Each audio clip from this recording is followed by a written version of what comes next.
organized this problem was. And a bunch of people I mentioned that online, and people were like, oh, they knew exactly what they were doing. And I'm like, don't give them that much credit. They were just doing a Trump thing. Trump demanded that they pass the big, beautiful bill. He called it a big, beautiful bill. It was branded as repealing Obamacare, which is sort of an article of faith among Republicans.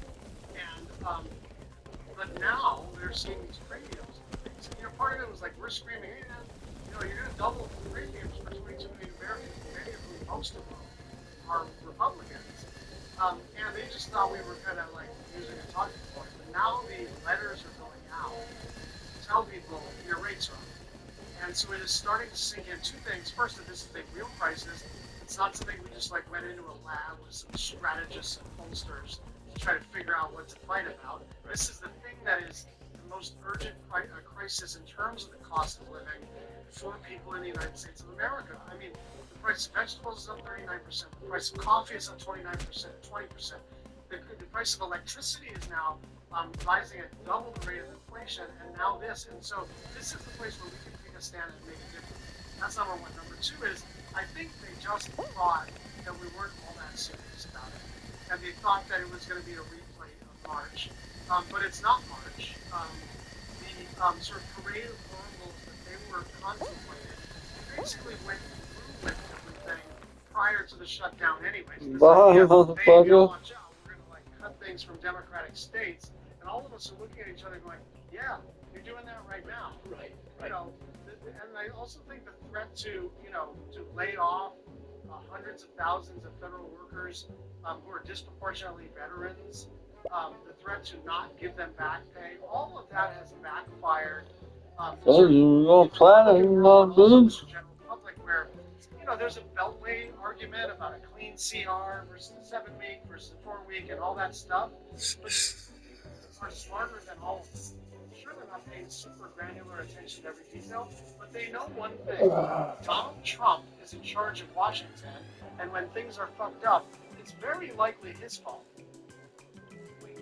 There are going to be people who see this and just say, from a raw political perspective. So let's put the moral, the human argument completely to the side, and just say from a raw political perspective, the hill that Republicans are looking to die on is to continue into 2026, an election year, which is a referendum on the party in power, trying to allow healthcare costs to double, triple, quadruple, or just be or people lose their healthcare entirely. And so if they are so hell-bent on exacting this kind of pain on people, their own constituents included, in fact, disproportionately their own constituents. In the last 5 years, we've seen the states that have adopted ACA enrollment are much redder than blue states, but why not just let them?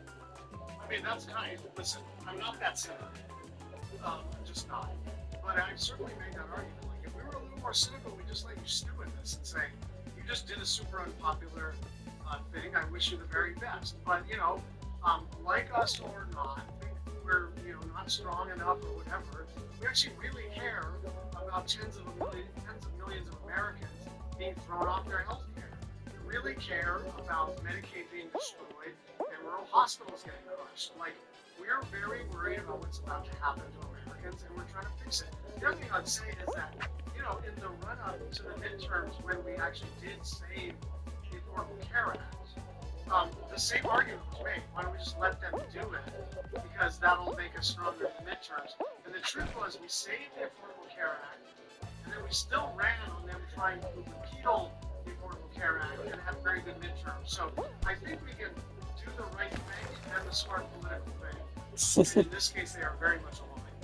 And so talk to me about what your Republican colleagues, what you've heard from your Republican colleagues right now. Is there some sense of uncertainty at the path that they're on right now? Have you heard anything, any rumblings from the Republican side in terms of, not just the shit.